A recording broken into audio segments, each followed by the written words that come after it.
Shadow, is there political will to really see an end to communal politics? Can I just say it's not often that someone else bets for BN more than I do in such a forum, so thanks. I don't think I've had to make a partisan point yet. Back to your question, is there political will? In a word, no. Because you either try and be anti-systemic and try and pretend that we need to do away with communal politics, or you play within what you think are the rules of the game within your lifetime and try and improve it from within. It's not a very inspirational way to look at politics, but as someone who has grappled with this question from the inception of my career, or what's left of it, I chose the latter. I chose to, in a way that YB Senator has mentioned, how do you work within the system? If you believe the system will not change within your lifetime, what do you ought to do? Do you make noise on the outside and try and convince everyone, look, we should look beyond race, yada, yada, yada? Or do you dive straight in and within your own parties, figure out how do you improve things, whether it's incrementally or bigger, with the set of rules that you think will be most impactful.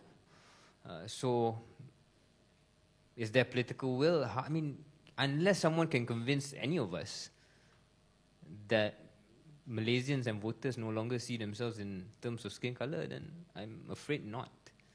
Perhaps if you have we do this baby steps for national unity, whatever we land on in terms of tonight and what we agree upon, then you could envisage his future, but I don't think it's within my lifetime.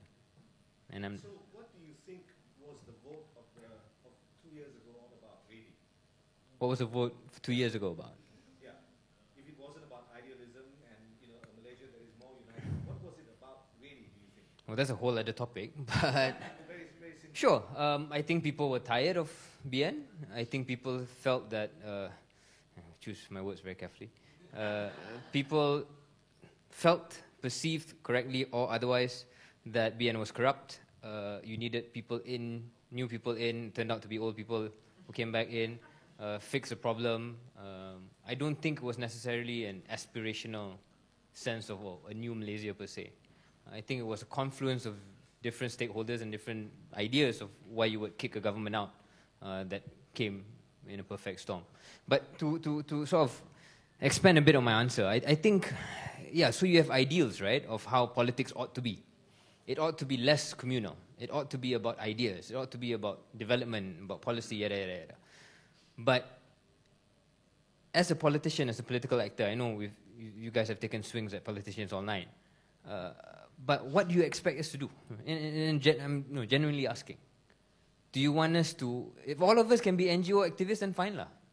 But if you want political actors within political parties, you have to give us some room to sometimes operate in scenarios and environments or entities or parties that you might feel to be suboptimal.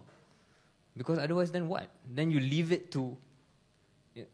It's not as if there isn't already a plurality of people within different political parties who will not speak like this, whose entire sense of politics and what they want to do is far more extreme than any moderates that might be on stage today.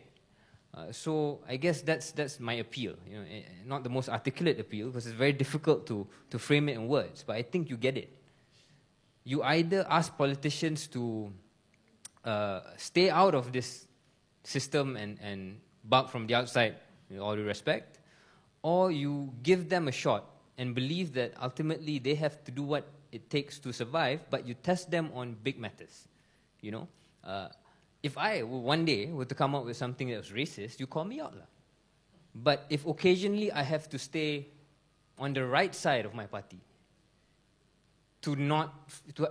occasionally I have to pick my battles, then I hope folks like you guys will understand and sort of see what the bigger story is, rather than call out every single act, because not all of us are cut from the same cloth. Some of us really genuinely want to do good things.